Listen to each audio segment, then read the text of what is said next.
Teropong News. Lugas, tegas, dan tanpa batas.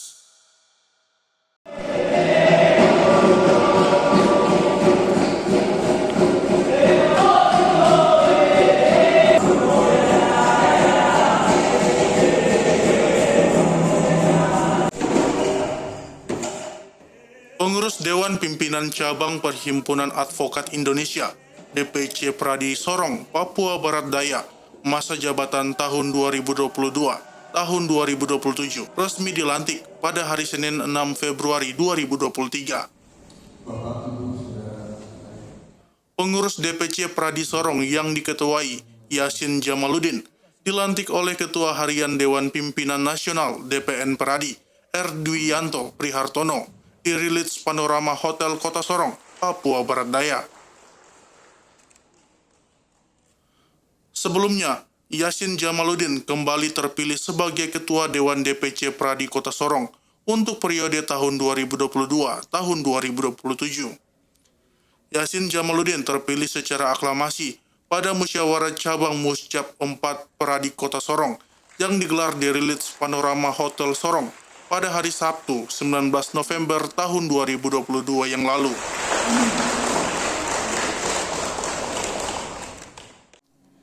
Yasin Jamaluddin yang diwawancarai usai pelantikan mengatakan bahwa hal pertama yang akan dilakukan adalah melakukan konsolidasi organisasi. Yang kedua, merencanakan pembangunan sekretariat DPC Pradi Kota Sorong. Yang ketiga adalah terkait dengan penyuluhan hukum. Menurutnya hal ini sangat penting untuk menumbuhkan pemahaman masyarakat terkait dengan Undang-Undang ITE, penangkalan terhadap isu-isu hoaks, dan terkait dengan pertanggungjawaban perbuatan pidana. Menurutnya, dengan adanya penyuluhan hukum, upaya konflik tersebut bisa diredam. Oleh karena itu, ia akan berkoordinasi dengan pemerintah daerah guna mendukung program tersebut. Karena untuk melakukan penyuluhan tersebut membutuhkan biaya, sedangkan Pradi Sorong sampai saat ini belum mempunyai budget untuk melakukan hal-hal tersebut. Ke depan seperti yang pernah saya sampaikan, bahwa pertama adalah konsolidasi organisasi, karena baru dilantik maka harus ada konsolidasi. Yang kedua, itu program terkait dengan pembangunan sekretariat. Saya berharap di periode kita ini DPC Pradi Sorong sudah punya sekretaris sendiri. Yang ketiga adalah terkait dengan penyuluhan hukum. Ini sangat penting. Kita tahu bahwa kejadian-kejadian yang kemarin terjadi, yang menyangkut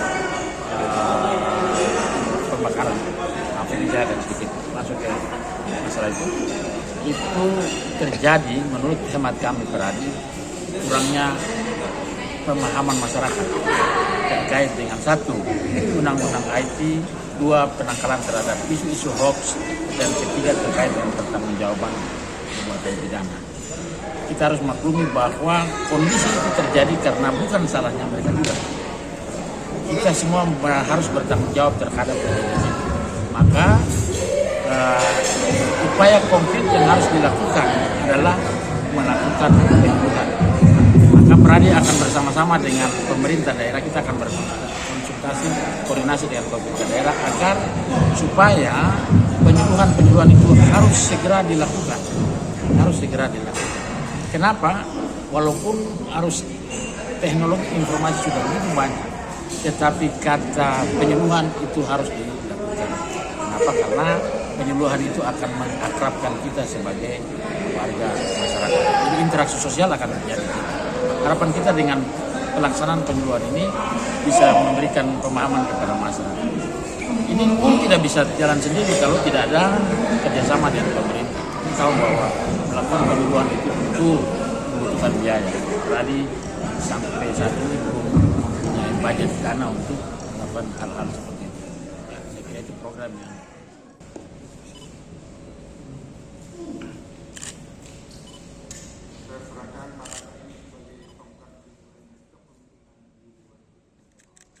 Dari Kota Sorong, tim Teropong News memberitakan.